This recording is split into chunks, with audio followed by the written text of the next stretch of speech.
இதுங்க ஆளு விதை பொடி. ஆளு விதை பொடி வந்து இதுக்கு வறுக்கும் போது தனித்தனியாக தாங்க எல்லா பொருள்களும் வறுக்கணும். அப்போ தாங்க டேஸ்ட்டு நல்லாயிருக்கும். எல்லாம் ஒன்றா சேர்த்து வறுத்தா நல்லா இருக்காது. ஏன்னா ஒரு ஒரு பொருளும் ஒரு ஒரு மாதிரி வறுப்படும். பாருங்கள். இது இந்த பொடி வந்து இட்லி தோசைக்கு சாதத்துக்கு நெய் ஊற்றி சாப்பிடுங்க. நல்லா மணமாகவும் இருக்கும், டேஸ்ட்டாகவும் இருக்கும். இன்றைக்கி ஆளு விதை பொடிங்க.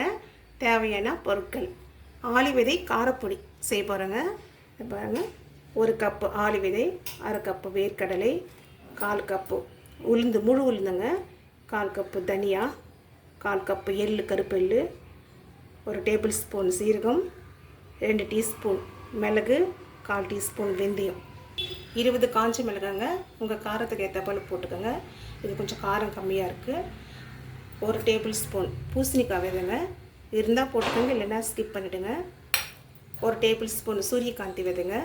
1 கைப்பிடி கறிவேப்பிலை, ஒரு 15லேருந்து 20 பல் பூண்டு, கொஞ்சம் பெருங்காயத்தூள், ஒரு 4 கொட்டை அளவு கொஞ்சமாக புளிங்க.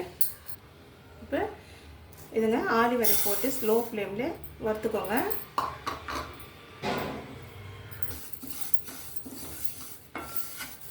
நல்லா ஸ்லோ ஃப்ளேமில் இது வறுபட்டுச்சுங்க. கொஞ்சம் சவுண்டு வருது பாருங்கள், வெடிக்கிற சவுண்டு. இப்போ நம்ம தட்டுக்கு மாற்றிடலாம்.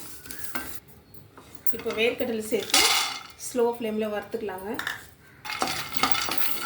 இப்போ வேர்க்கடலை வறுபட்டுச்சுங்க, தட்டுக்கு மாற்றிக்கலாம். இப்போ உளுந்து சேர்த்து வறுத்துக்கலாங்க. இதுவும் ஸ்லோ ஃப்ளேமில் தாங்க வறுக்கணும். உளுந்து வறுபட்டுச்சுங்க, இது தட்டுக்கு மாற்றிடலாம். இப்போ எள்ளு சேர்த்து வறுத்துக்கலாங்க.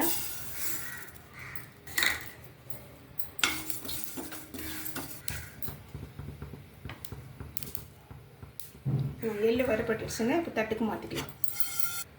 இப்போ தனியா சேர்த்துக்கலாங்க. 1 செகண்ட் அப்படி வதங்கின பிறகு 1 செகண்ட் வறுத்த பிறகு இப்போ சீரகம் சேர்த்துக்கலாங்க. இப்போ மிளகும் சேர்த்துக்கலாம்.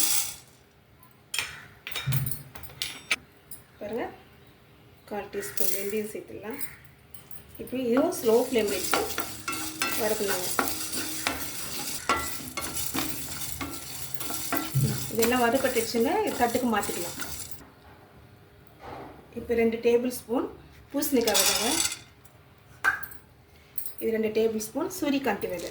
இதுவும் ஸ்லோ ஃப்ளேமில் வச்சு வறுக்கலாங்க. பூசணிக்காய் விதையும் சூரியகாந்தி விதையும் வறுபட்டுடுச்சுங்க, இப்போ தட்டுக்கு மாற்றிக்கலாம். மிளகாய்க்கு மட்டும் கொஞ்சமாக ஆயில் போட்டு வறுத்துக்கணுங்க. மீதி எதுக்குமே ஆயில் போட வேண்டாம். இப்போ மிளகாய் போட்டு அதே போல் ஸ்லோ ஃப்ளேமில் வறுத்துக்கலாங்க. மிளகாய் கொஞ்சம் வறுபட்டு உடனே கறிவேப்பிலை சேர்த்தும் வதக்கிடலாங்க.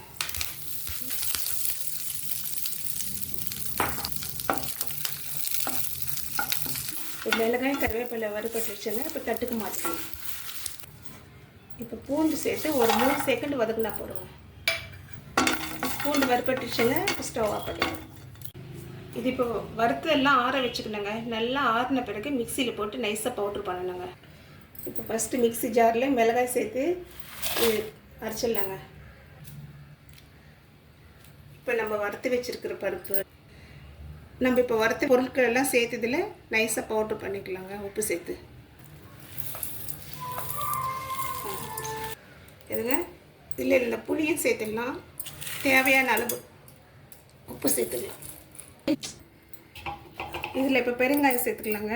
பொடி அரைச்சாச்சு, கொஞ்சம் பெருங்காயம் சேர்த்துட்டு பூண்டும் கடைசியாக தாங்க சேர்க்கணும். பூண்டு சேர்த்து ஒரு 2 செகண்ட் பல்ஸில் வச்சு எடுத்துடலாங்க.